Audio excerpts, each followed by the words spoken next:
Hello, my brothers and sisters in Christ, and welcome to my beautiful channel, Obedience Ministries. I know it's been a minute since I've been online, but I just want to let you know that in these days that I haven't been online, my phone just mysteriously just stopped working. After my phone stopped working, I almost got hit by a car. A lot of bad things happened to me, my health and everything. You went to the doctor, they told me that my health and like I had high blood pressure. Just so much things was coming after me at once. And it just let me know, because as soon as I started this channel, I'm not gonna lie, I was afraid. And see, God has been calling me to start this channel a long time ago. He called me to this channel 3 years ago. And I never took up the call, and always just post scriptures and, you know, daily words and prayers and stuff like that. Because, you know, I always had a fear of being on the camera. And yeah, it might sound crazy, but I have a fear of being on the camera, and I get nervous, even like right now as I'm speaking. You get what I'm saying? But as more and more I practice to be online and be in the camera, you know, it's creating something in me, a boldness that is removing the fear. So I want to remind you that if God has called you to something and it's scary, do it. Don't be afraid to do it. Don't let nobody discourage you and tell you, oh, that's impossible. Don't do it. See, you walk with a God that does the impossible. You get what I'm saying? Don't allow nobody to tell you that you're not great, that you can't achieve what God's called you to. Because with God, everything is possible. You can do anything in this world with God. But I just want to tell you that, you know, these past days, I haven't been able to post because my phone stopped working. I had to call the insurance, you know what I mean, to let them know, like, hey, my phone is broke.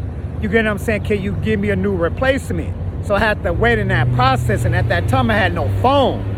And a lot of just ups and downs, you get what I'm saying? But I stayed in my prayer closet because, you know, the enemy, he's gonna come. He's gonna come regardless of what you're going through. The enemy is gonna try you, he's gonna tempt you. And if he see that you're making an impact, or you're trying to make an impact for God's kingdom, he's going to try to do everything in his power to stop you. He's going to use loved ones. He's going to use family members. He's going to use people to try to bring you down.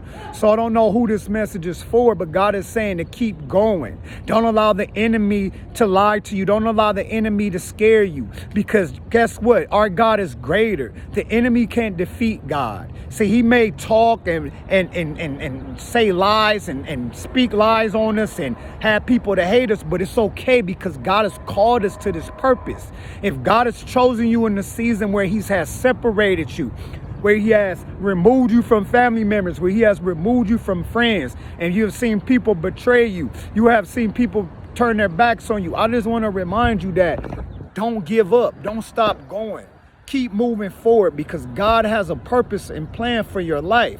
And if you stay consistent, God is going to bring you to the other side.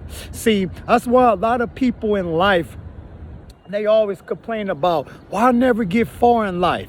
Because you know why? When God has removed someone out of your life, right? Like a family member, a friend, a relationship, and you go back to it. That's just like Lot's wife. When God told her, don't turn back and look at that sinful city, she couldn't help herself but to turn back. And that's why she got turned into a pillar and salt. She was stuck where she was at. She wasn't able to move forward. So whatever God removes out of your life, let it go. Don't go back to people who mistreat you. Don't go back to people who don't value you.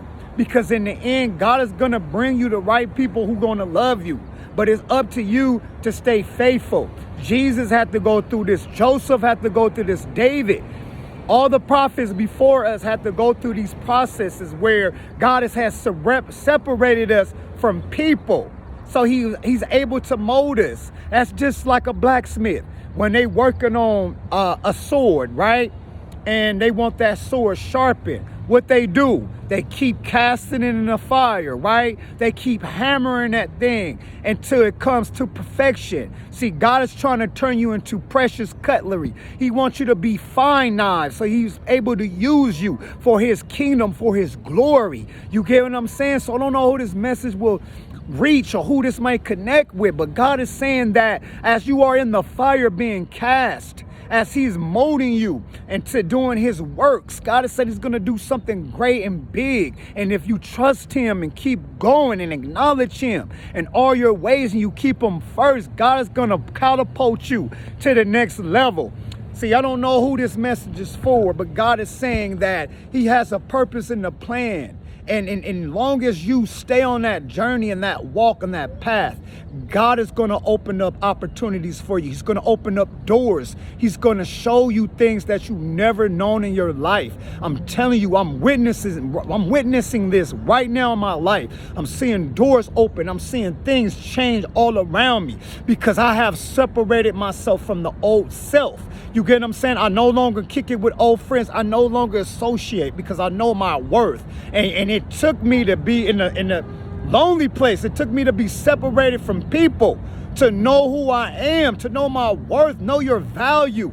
You get what I'm saying? So God can place me in an environment where people will love me, will build me, encourage me. You get what I'm saying? And sometimes it's painful because the people who you think that love you be the main ones to hate on you. It be the main ones that want to use you. You get what I'm saying? For your gifts, to benefit them, not because they want to see you happy, or not because they want to see you do great things for God's kingdom. No, but they want to do something for themselves, which is selfish. And that's why they don't. That's why sometimes people be like, "Why God don't choose me?" Because your heart ain't right.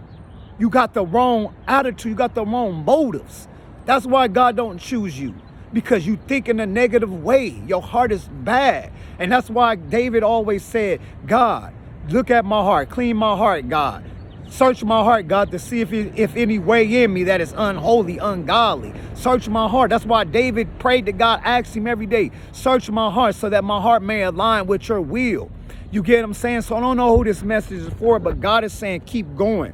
He has a plan for your life. And if you keep on staying on the path, you're going to see doors opening in your life that you never could imagine. I'm telling you that I'm a witness right now in my own walking journey. And I want to end this video because I'm on my way to work, but I want to thank everyone who support me. You know, even if people don't like or they just watch my video, I appreciate you because that lets me know that I'm doing something for God's kingdom. I don't do this for gain or, you know, for likes. I don't. I do this for God. I love God. You get what I'm saying? I've been through so much in my life where God has took me so far where I acknowledge, like, dang, man, I've been living a life of worldliness and none of it accomplished nothing. You get what I'm saying? Now I'm at a point in my life where I want to do all the works. I want to do great things for God's kingdom. So if you're on this path right now and God has called you to do something great, don't allow no one, I'm talking about no one, not your family members, not your friends, nobody, to stop you from doing what God has called you to. Be blessed and have a wonderful day. Shalom, family.